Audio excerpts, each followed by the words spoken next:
मध्यम मार्ग YouTube channel में मैं डॉक्टर पुष्पा कांबळे आप सबका स्वागत करती हूँ।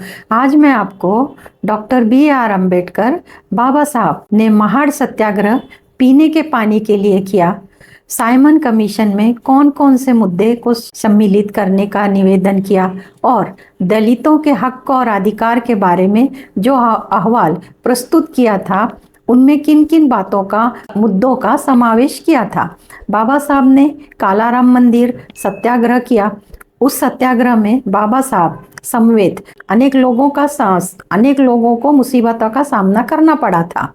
गोलमेज परिषद, दलितों को उनके हक और अधिकार मिलने चाहिए, दलितों के हित के मुद्दों को बाबा साहब ने प्रस्तुत किया। महाड़ सत्याग्रह पीने के पानी के लिए किया गया था।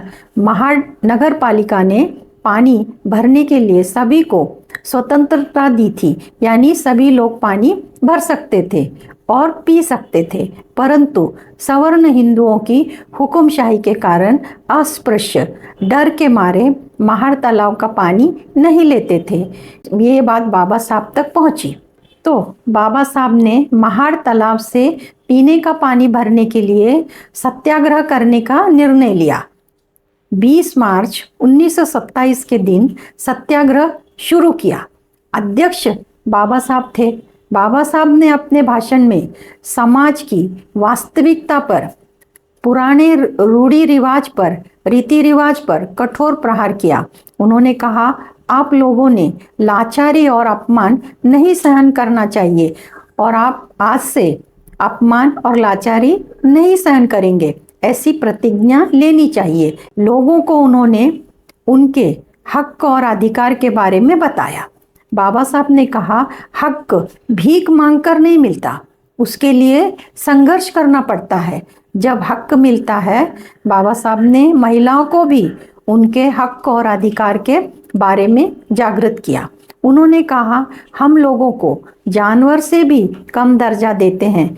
दलित लोगों के अलावा दूसरे लोगों को कोर्ट कचहरी में मान सम्मान की जगह मिलती है, परंतु हमें वह मान सम्मान नहीं मिलता। हमने तो आपकी कोख से जन्म लिया है, हम परेशान हैं, जातिवाद झेल रहे हैं, अपमान सहन कर रहे हैं, ये हमारी हालत है, आप हमको जन्म क्यों देती हो? ऐसा सवाल बाबा साहब ने महिलाओं से किया। ऐसा इससे पहले किसी ने नहीं किया था। बाबा साहब के भाषण से हजारों सत्याग्रही प्रभावित हुए। इसके बाद बाबा साहब के नेतृत्व में स्त्री और पुरुष सभी लोग महाड़ तालाब पर गए और प्रथम बाबा साहब ने पानी पिया। बाद में हजारों कार्यकर्ता ने पानी पिया। सभी ने बाबा साहब का जय जयकार लगाया और उनका अनुकरण किया। 1928 में साइमन कमीशन भारत में आया।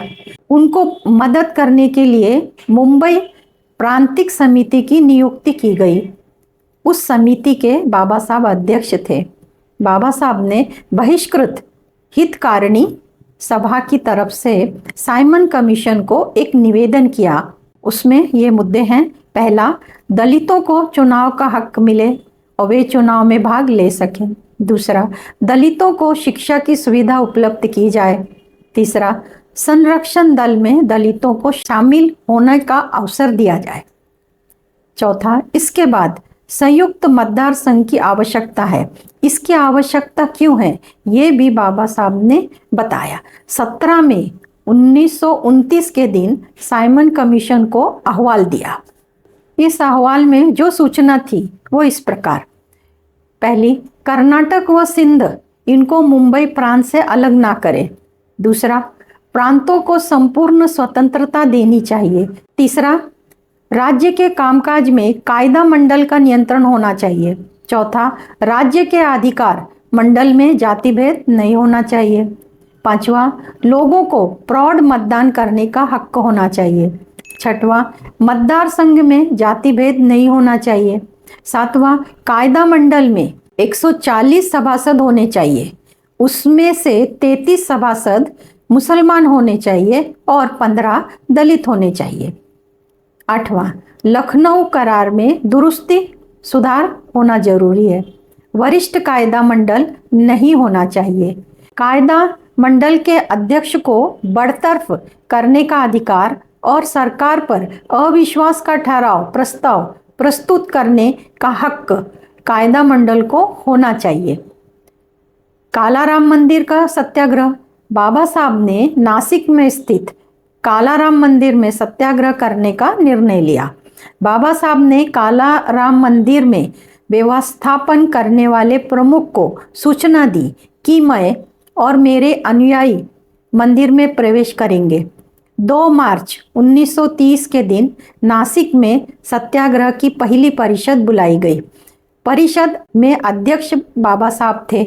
सत्याग्रह के लिए कर्नाटक, गुजरात, महाराष्ट्र इन प्रांतों के लोग हजारों की संख्या में उपस्थित थे।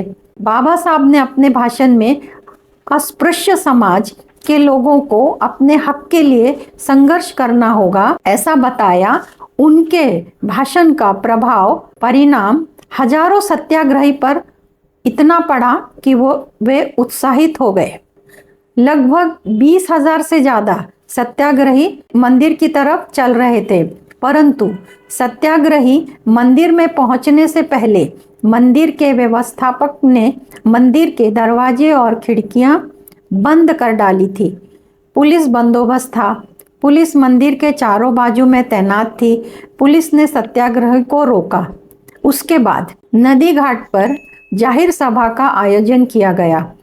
3 मार्च 1930 इस दिन सत्याग्रह की पहली टुकड़ी मंदिर गई।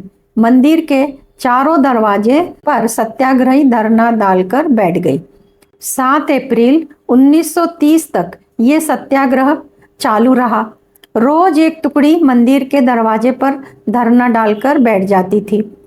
इस दरमियान मंदिर के दरवाजे बंद रहते थे।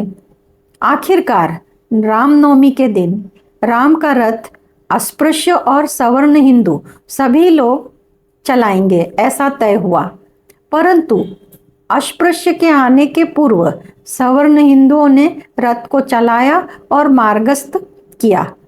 जब अस्पृश्य पहुंचे तब सवर्ण हिंदुओं ने पत्थर फेंककर मारना शुरू किया। पत्थर फेंककर मारने से कई सत्याग्रही घायल हुए, उनमें बाबा साहब भी थे। गोलमेज परिषद में बाबा साहब दलितों के प्रतिनिधित्व के रूप में उपस्थित थे। उन्होंने कहा, राजकीय सत्ता में दलितों को उनका अधिकार मिलना चाहिए। उनके हक और अधिकार के लिए समर्थ केंद्र की जरूरत है, ऐसा बाबा साहब मानते थे। 22 दिसंबर 1931 के दिन गोलमेज परिषद की फेडरल स्ट्रक्चर समिति की सभा का आयोजन किया गया। सभा में बाबा साहब ने कहा, ऑस्ट्रेलिया और अमेरिका फेडरल कोर्ट के कार्यक्षेत्र की तुलना में अपने देश की फेडरल कोर्ट की कार्यक्षमता विस्तारित होनी चाहिए। लोगों के मूलभूत अधिकार और अल्पसंख्यकों के हित के लिए होनी चाहिए। इस प्रकार मैंने महाड़ तालाब सत्याग्रह, साइमन कमीशन, कालाराम मंदिर सत्याग्रह, गोलमेज परिषद में बाबा साहब के भाषण और उनके कार्यों को बताया। बाबा साहब की मेधा के आलोक में हम अपने जीवन, समाज, राष्ट्र और विश्व की प्रगति की राह पर आगे बढ़ा सकते हैं।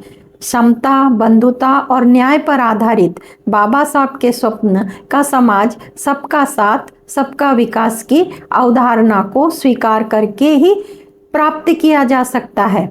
बाबा साहब को कोटि कोटि नमन। आप सबका मंगल हो। आप सब ने मुझे देखा सुना, इसके लिए आपको धन्यवाद। आप सब में स्थित दिव्य आत्मा को मेरा शत शत नमन। धन्यवाद।